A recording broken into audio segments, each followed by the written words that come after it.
Доброе утро, уважаемые телезрители! Вы смотрите новости на телеканале Якутия-24. Это прямой эфир. С вами Влад Давыдов. Смотрите в выпуске. Борьба с коронавирусом. Премьер-министр страны Мишустин поручил перевести в регионы деньги на бесплатные лекарства от COVID-19. Паспорта для животных. В Ленском районе полным ходом идет кампания по чипированию и биркованию домашних животных. CJ-ролики. Что это такое, где и как используется? Сюжет из Москвы.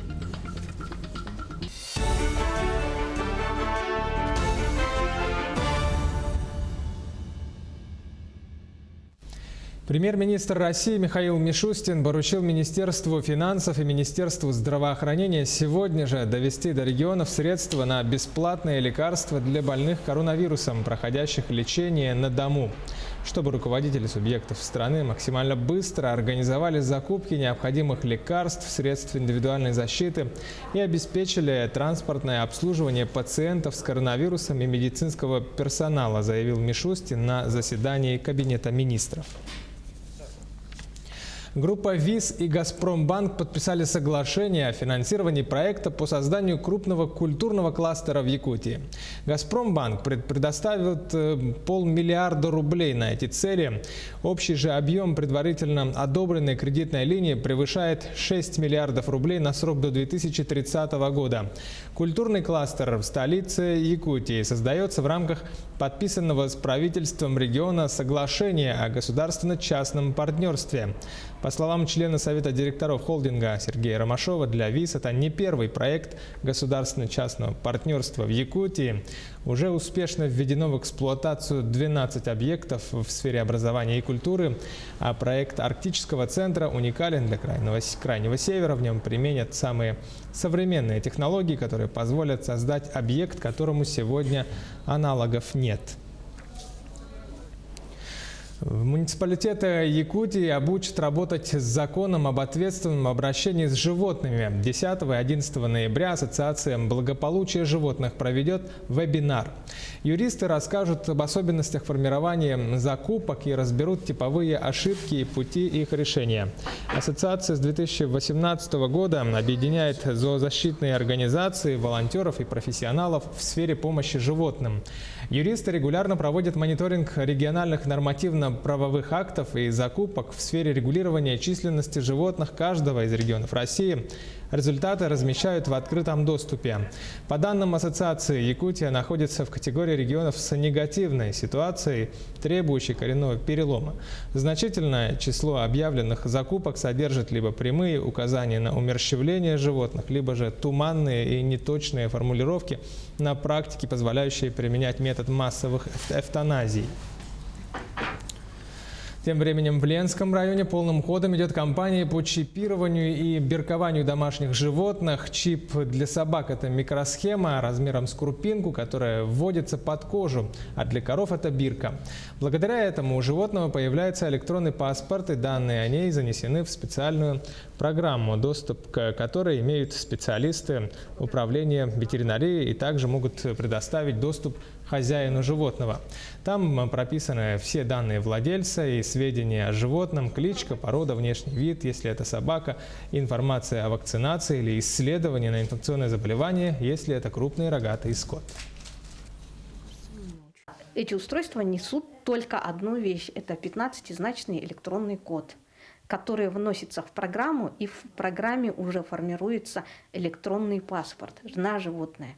То есть для собак используется программа «Все звери», для крупного рогатого скота программа «Рекагра». Это федеральные программы информационные. Чипирование в основном проводится для обеспечения эпизоотического благополучия животных, для обеспечения качества продукции, если это касается сельскохозяйственных животных, и для контроля за передвижением этих животных по территории Российской Федерации. В Нерингре выбрали лучшего класс-рука. В течение 3 дней в режиме нон-стоп 13 классных руководителей демонстрировали жюри свое мастерство, защищая образовательные и воспитательные программы и проводя открытые уроки. Конкурсы прошли в 4 этапа, как в формате онлайн, так и очно. Продолжит Екатерина Павлова. Конкурс профмастерства в цифровом формате. Сложно, но можно. Свои умения педагоги смогли продемонстрировать в 4 конкурсных испытаниях. Час общения с нестандартными формами проведения для детей, мастер-класс «Работа с родителями», защита программы развития детского коллектива на методическом семинаре и открытая дискуссия.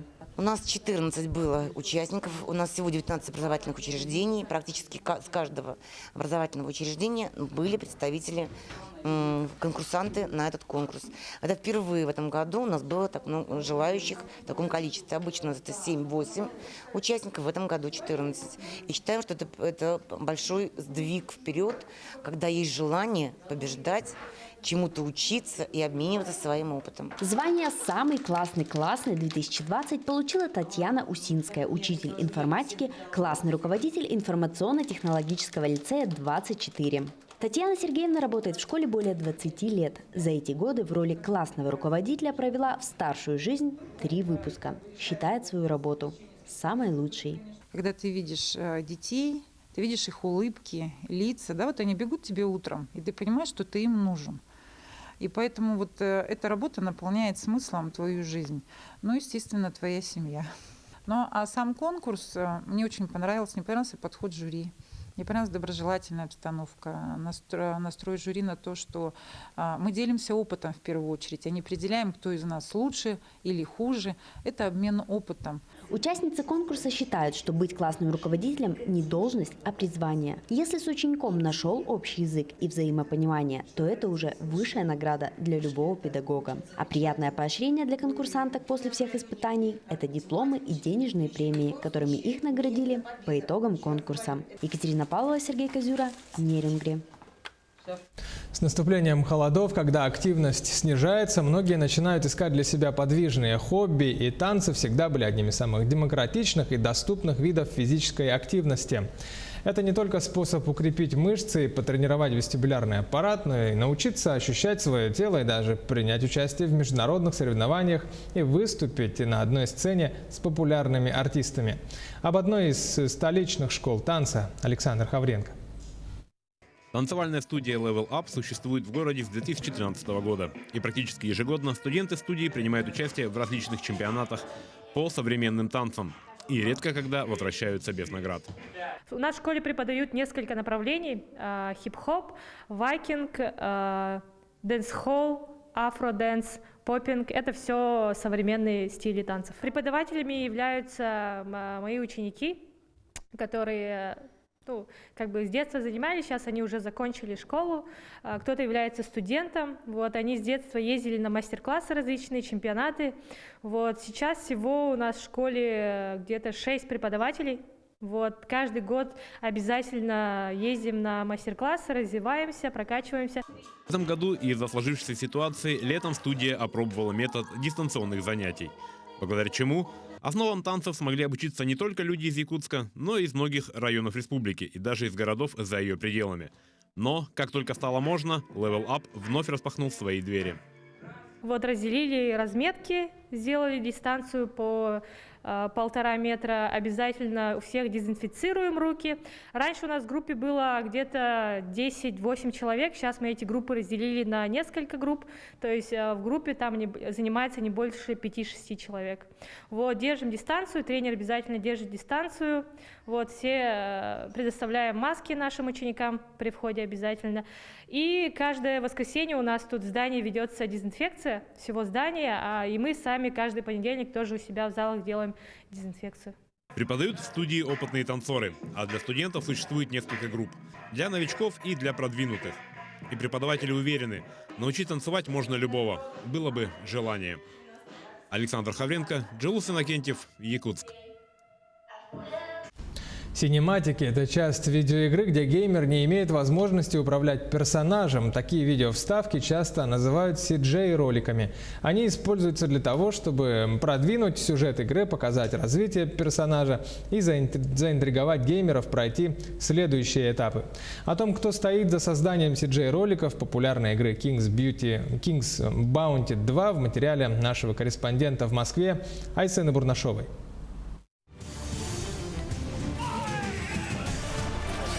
Компьютерная игра King's Bounty 2 – одна из старейших серий ролевых игр. Ее официальный выход ожидается в марте следующего года.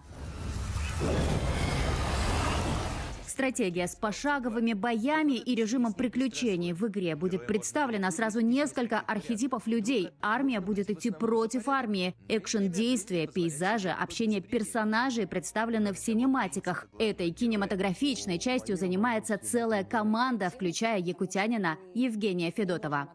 Мультипликационные вставки между кусками геймплея. То есть, когда мы хотим показать что-то интересное, красивое, сакцентироваться на чем-то и сделать это, скажем так, лучше, чем геймплей. Раскадровки, гейм-сценарий, трехмерная анимация – это то, с чем работают создатели CGI-роликов. Важно визуальное повествование, отмечает Евгений. Поэтому вся команда следит за тем, чтобы продукт стал не просто классическим фэнтези, но и отчасти правдоподобной, почти реальной историей. У нас есть люди, кто работал в кино, в VR. Мы же берем какие-то вот куски сценария, которые нам отдаются для реализации в виде синематиков. Вот тогда уже создается раскадровка, обсуждается сценарий, потом по ней делаются драфты, мы едем на макап-студию или там, допустим, делаем какие-то ручные анимации. В сфере гейм-синематиков Евгений уже 5-й год. За спиной еще 15 лет работы над комиксами. И если заниматься статичными рисунками может практически каждый, кто дружит с карандашом, то наполнять жизнью динамичные CGI-ролики дано далеко не всем, признается Евгений. 2 недели кропотливой работы умещаются в 2 минуты остросюжетного ролика. Все-таки трехмерная анимация – это во многом техническая часть. То есть, конечно, нужно быть аниматором талантливым. Трехмерный мир пока что, он все-таки во многом нереальный, это скорее ближе к мультипликации. Соответственно, понятие веса, динамики, тайминга движения, это все нужно чувствовать самостоятельно. Выход культовой игры King's Bounty 2 потрясет игровое сообщество. Создатели обещают, что это будут не просто тактические сражения, удивит геймеров и нелинейный сюжет. Айсена Барнашова, Виктор Олесов, Москва. Таковы новости к этому часу. Оставайтесь на канале Якутия-24. Наши корреспонденты следят за развитием событий. В полдень в прямом эфире покажем традиционный брифинг оперативного штаба по ситуации с коронавирусом. Будьте с нами. До встречи.